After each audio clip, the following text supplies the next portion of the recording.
Ang ganda ng panahon, di ba mga kamamaw? Summer na ngayon. Until now, inaayos pa siya. Sabi nila mga 2 weeks pa daw yan bago matapos. So syempre, yung parking natin nandito sa gilid kaya medyo hindi tayo sigurado. Sabi, nakalagay din dito, may nakalagay na ano dito, bukas, simula bukas, 1 week ahead. Ano yung mga walang pwedeng mag-park dito mga kamamaw. Magpa-park tayo doon sa may bandang bandang dulo, doon sa may kabilang stoplight. Doon tayo po pwesto bukas para mag-park. So ngayon mag-park bukas, dahil lang yung pa-park ito ang pa-park bukas, kaya medyo kinakabahan si kamama pag doon na naman nilagay yung sasakyan at magagasgasan na yung starting tomorrow sa Lunes pala. Tomorrow pala simula na ng ating pagbabalik sa trabaho, so kailangan na ni kamama magsumikap uli.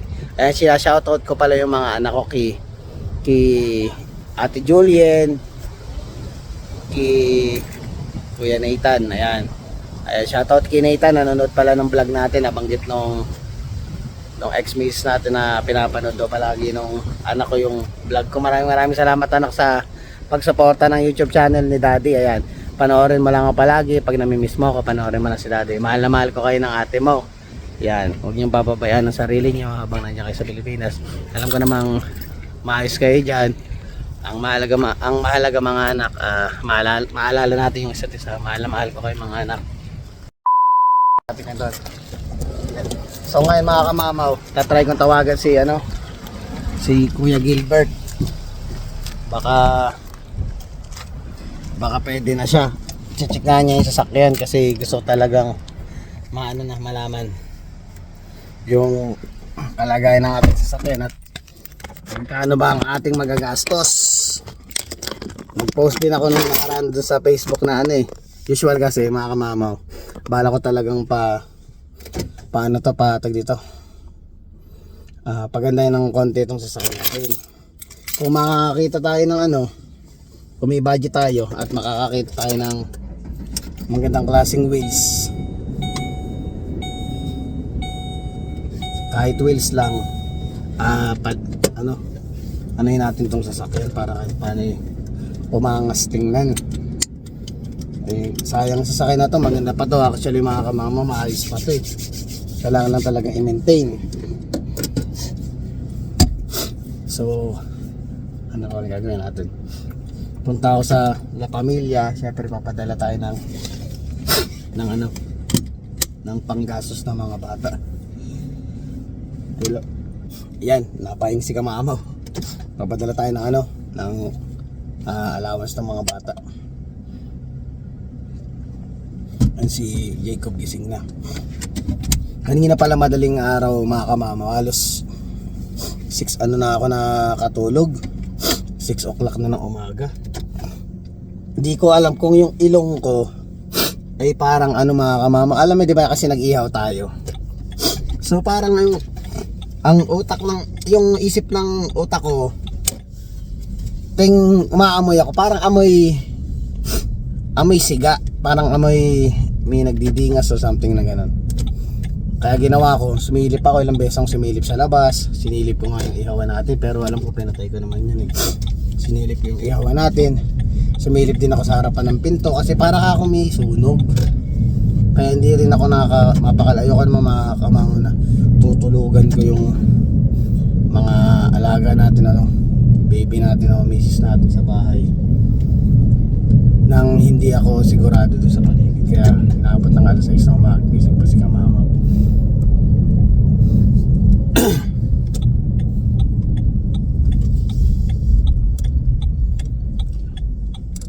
Ganda na ng panahon ganito lang tayo sa paligid. Tagal na nating dinaan yan Yan, akala ko nga kung anong may something sa labas, kaya parang din ako, dinoble check ko siya.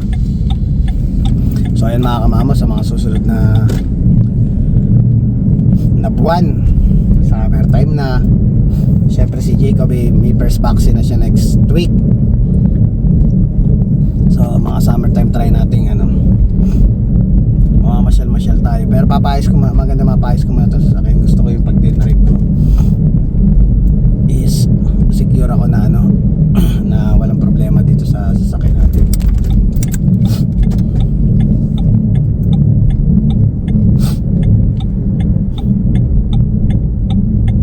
And then ilang buwan na lang ano na, bakasyon na ng mga bata. Sila Bless ano na lang, last month na ngayon pahinga na uli si Bless. So syempre dito mga kamama, usapan naman natin dito yung ano, mas maganda pag-usapan natin usapan na ba yung mga nagiging ano ng mga bata, ilang taon ba sila dito para mag-start magtrabaho. Ayan, magandang usapan niya mga kamama. Actually, pwede na silang mag-start ng around 16 to 17 ata, pwede na sila. 16 to 17 pwede na silang magtrabaho. So si Bless nagbabalak na. Si Bless kasi yung anak namin dito, yung panganay namin is magse-70 na siya. So nagbabalak siyang magtrabaho ng summertime na mag-ano siya, para magsa-summer job siya. So hinayaan ko lang na may mga bata. Maganda kasi mga kamamo, honestly, mga ganong edad pa lang mga bata. Tsaka yung mga bata dito, lalo na yung mga Canadian mga kamamo, mga independent talaga. Talagang ganong taon nagtatrabaho na sila. Although tayo sa Pinas, ganun tayo. Ako na experience ko, 10 years old pa lang ako nagtatrabaho, nagbabanat na talaga ako ng buto. Dito talaga, even ano, yung mga Canadian talaga, sinanay talaga nila ang mga bata dito ay independent. So it means parang hindi talaga sila nasanay ng parang masyado bang excuse me, nabibaby ng mga parents nila. So natututo silang tumayo sa sarili nilang mga pa, which is good kasi mga kamamo, ang buhay ng tao hindi man natin masasabi. Iba pa rin yung pakiramdam na kung sakaling mawala tayo sa mundo is preparado na yung mga bata, yung mga anak natin, na alam na nila paano mabuhay mag-isa. Ayan yung si Bless na kasama namin dito, si ate nila, marunong na sa lahat ng gawain ng bayan. Naglalaban na siya ng sarili niya, tumutulong siya sa mami niya, sa akin pag Sabado at Linggo. Even sa mga kapatid niya, tumutulong siya sa amin na alagaan yung kapatid niya, pati yung mga kamamaus natin, nakaalalay palagi yan. Tsaka ano, pumapasok na mag-isa yan mga kamamo. Actually nagbabas na kain mag-isa pag pumapasok sa trabaho. Nagbabas yan pag uwi tsaka pagpasok. Kaya si kamama, kahit sabihin natin isa lang sasakyan namin, hindi na tayo nahihirapang maghahatid sundo dun sa bata ngayon, which is nakakatawa dahil habang lumalaki siya na nagagawa na niya yung mga bagay na parang kumbaga natututo na siya sa buhay. Yun lang naman ang lagi kong pinapaalala sa bata ngayon, na parang dapat maging ano ka, maging handa ka sa pagsalubong ng iyong kinabukasan. Parang ganun kamamo tinutulong sa bata ngayon. Pero it doesn't mean pag hindi mo naman hinatid din, hindi naman ibig sabihin. Pero nung bata pa naman niya, medyo inahatid sundo ko pa yan. Ngayon medyo kaya na niya. Okay na rin kasi mga kamamo, iba pa rin yung ituturo niyo sa mga anak niyo yung mga ganung bagay. Kasi ang sarap, parang achievement bilang magulang na makikita mo yung anak mo na napupunta sa tamang direksyon. Diba? Tayo mga magulang masaya tayo sa mga ganyang bagay. Tsaka syempre, alam mo na mga kamamo, pag mga ganyang edad, syempre dumarating na sa point na hindi na nila hinahanap yung magulang nila. Parang nagkakaroon sila ng sarili nilang mundo. Dati parang mami, daddy, ganun sila palagi. So ngayon, sila may sarili na silang mundo na parang nagkakaroon sila mga kaibigan, hayaan mo circle of friends, parang hinahayaan mo lang sila na parang nila, yung ma-enjoy nila yung kabataan nila. Dahil ako rin naman mga kamamo, nung bata ako is hinayaan din naman tayo ni mama natin na magulang natin na maging sa buhay Kaya nga dyan kahit pa nagpapasalamat ako na yung guidance na ginawa sa atin ng magulang natin is napunta tayo sa tamang direksyon, natuto tayo mangarap. Yun ang mga bagay na napakasarap tingnan bilang isang magulang na bagay na alam mo, na ituro mo na sa kanila para at least mawala ka man sa mundo, alam mong panatag ka, hindi kayo parang nasa kabilang buhay ka na, iniisip mo pa rin, kamusta na kaya yung mga anak ko, kamusta na kaya sila, di ba? At sa alis ako, nakangiti ako na, hindi, kaya na niya mabuhay. So yun na, mga bata ngayon, tatrabaho sila ng summertime. Sibling sa grade 12 na 2 years na lang, graduate na, graduate na siya ng high school. Tapos kung anong nang gusto niyang gawin sa college niya, pag-aaral niya, mag-aaral siya. Maganda ang dito, maganda ang benefits ng estudyante dito, mga kamamaw. Honestly, mga kamamaw, ako dumarating din tayo sa point na nangangarap tayo na, sabi ko kung sakaling yung anak ko doon sa Pilipinas mapunta dito, sarap niyan kasi yung anak ko maganda yun, yung panay ko doon sa Pilipinas si Julian, pwedeng mag-flight attendant yan. Tapos yung lalaki ko, yung si Nathan, nakita ko nga yung picture, mga kamamaw, na ko mukhang matangkad pa sa akin. 10 years old pa lang ngayon, mga kamamo. Iba ang bulas ng mga bata ngayon. Kumbaga 10 years old pa lang ang anak kong bunso, mga kamamo, honestly mas matangkad pa sa akin. Si kamamo is 5'5", bilap lang ako Siguro yung mga anak ko 5'6" na yun. Nakita ko yung picture ngayon na bago, 5'6", nasa 5'6" na siguro siya. Ang plano ko talaga doon, at saka gusto kong mangyari doon kung sakali siya, maganda, magpiloto siya. Ito, mga kamamo, matutupad niya ang pangarap niya. Kung sakaling makarating siya dito, pwede siya magpiloto. Yun ang gusto kong, alam mo yung sarap sa pakaramdam, anong graduate na anak mo, anong tinapos. Pag sinabing piloto, ang sarap sa pakaramdam, ang sarap banggitin. Mga kamama, pag naging piloto si Kuya Nathan, kaya si Jacob, di ba? Yung isang anak mo may doktor, sila at least buhay sila. Kasi ako sa sarili ko, hindi ko na hinangad na kung sakali magtrabaho man yung mga anak ko in the future ay parang may bubuhay sa akin. Hindi ako ganun mag-isip. Ang gusto ko, yung bang bilang ako kumbaga dito sa Canada, pagdating ko, ako yung principal, di ba? Gusto ko 20 years to 30 years na darating, mga kamamo, nasa langit ako, nakatingala akong ganyan, nakatingin ako dito sa earth. Tapos makikita ko yung lahi ko dito sa Canada, na yung isa piloto, yung isa doktor, kahit sabihin mo yung isa ay mekaniko, maganda dito rin ang mekaniko, di ba? Ang sarap pakinggan, ang sarap tingnan na parang, maayos ang buhay ng ano. Kumbaga kakalat yung lahi ba ng kapili na parang, na dati parang ako lang yun nandito, ngayon ang dami ng kapili dito. Yung kumbaga yung lahi ko, kinalat ko na magaganda na yung buhay. Yun ang masarap sa pakaramdam, mga kamamaw. Yun ang parang tinatawag ba bilang isang magulang, parang selfless ba ang dating. Kasi ako actually, mga kamamaw, hindi ko na masyadong inaano yung sarili ko, dahil bilang ako, parang yung achievement ko sa sarili ko, or yung mga narating ko, or mga pinaghirapan ko, is parang sa akin, bilang sa akin sa sarili ko, okay na ako. Parang masaya na ako na, kumbaga ba sa buhay ng tao is parang kahit paano may napatunayan naman ako, pinagsumikapan ko naman na lahat. Gusto ko ganun yung mga ko na, kumbaga ba sa family tree.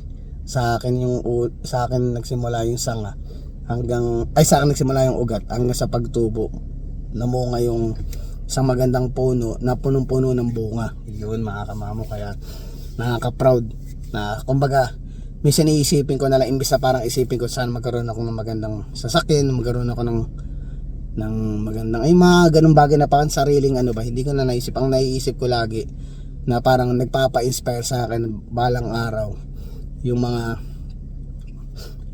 anak ko, yung mga apo ko, magaganda na yung buhay, mga kamamo. Sarap nung pakaramdam na gano'n. Kung sakali man dumating ang point na totoo yung reincarnation, makapunta ako bumalik ako sa earth, tapos dami natin na pag-isipan, masyadong maano yung utak ko maglaro. Kumbaga naging pet nila ako balang araw, di nakikita ko kahit paano, parang ang ganda na ng buhay ng, diba? Sarap sa pakaramdam, mga kamamaw. So nandito na tayo sa La Familia, bibili muna ako. Tapos tatry ko tawagan si Kuya Gilbert, kaya niyang isingit yung sasakyan. Iangat niya kasi ito para masilip niya yung mga dapat bang palitin dito sa sasakyan natin. At the same time, enjoy natin yung huling araw ng pahinga natin, dahil iba si Kamamo. Pag sinabi ni Kamamo na tututok ako sa trabaho, talagang tutok.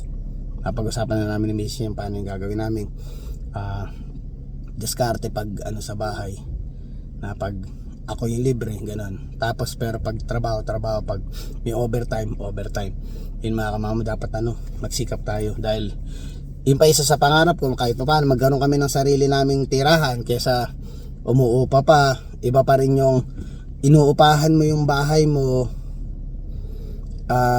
nagbabayad ka monthly pero sa iyo na yung bahay talaga, hindi yung upa ka ng upa after 10 years, yung 10 years na binayad mo dun sa nirerentahan mo, wala rin, wala kang parang na-invest. Di katulad nung kumuha ka ng sariling bahay after 10 years na pag uulog mo, bahay mo na talaga yun. Yun ang maganda, na in the future kung sakaling pwede mo ring ibenta or pwede mo ring ipamana na lang sa mga anak mo kung sakaling gusto dito na sila titira, meron na silang matitiran, hindi na sila mahirapan na parang katulad ko na nagsimula from the scratch, na parang talagang pinagsumikapan lahat, inangat lahat ng mga bagay-bagay para maging maayos ang buhay dito sa Canada. Yun ang mga bagay na maibibigay nating masasabi kong parang regalo natin para sa mga anak natin. Yun mga kamama, so tuloy natin ang vlog mamaya. Yan, nakabili na, napamili ko na. No. Tinapay. Turon kasi Filipino tindahan yan eh. Malagkit. Maggagawa siya ng kalamay. Biskotso natin. Yakult. Ayan. Inhit kasi si Hera eh. Kaya itong anak niya nakabantay. Pero inaano ko naman, ginaguide ko para hindi ma-stag. Ayan. Wala siyang pakialam, basta siya gusto niya katabi niya sa mami eh. Dila-dila. Yan. Hindi ko naman ninayang istag. Hindi na marunong eh. On-hit ka sa era ngayon eh. Ang sila dyan, relax lang. Sabi niya, relax ka lang anak. Pag wala yung daddy, doon tayo attack eh. Hindi ko pinapan eh. In-hit yung alaga natin. Ay si Chapre, ano yan? Oh.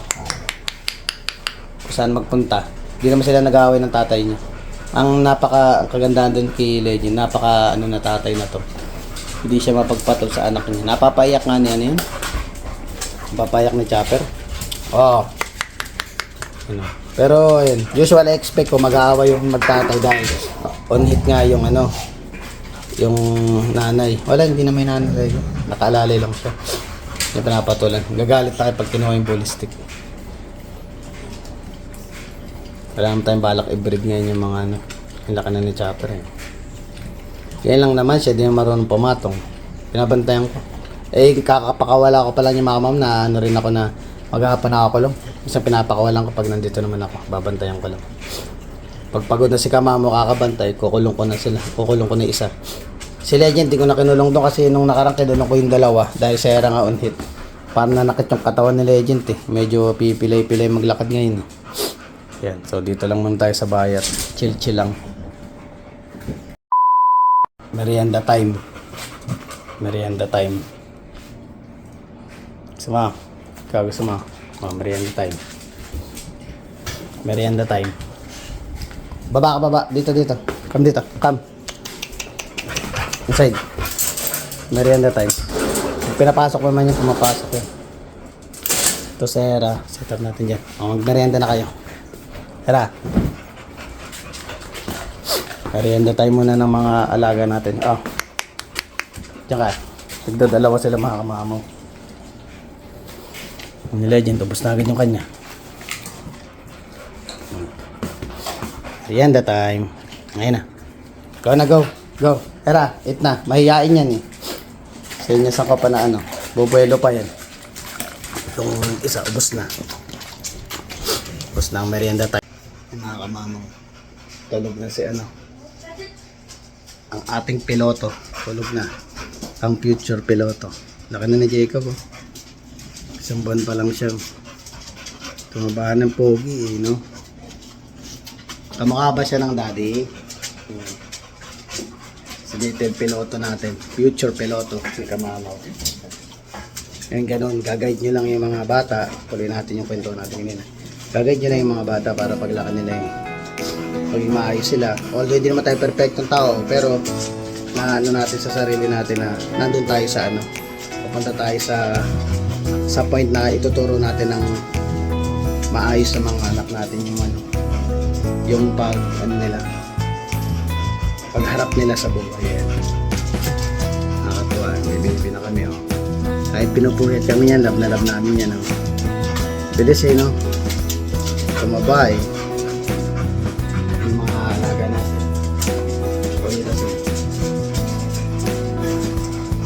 Bukas, balik sa trabaho ang natin.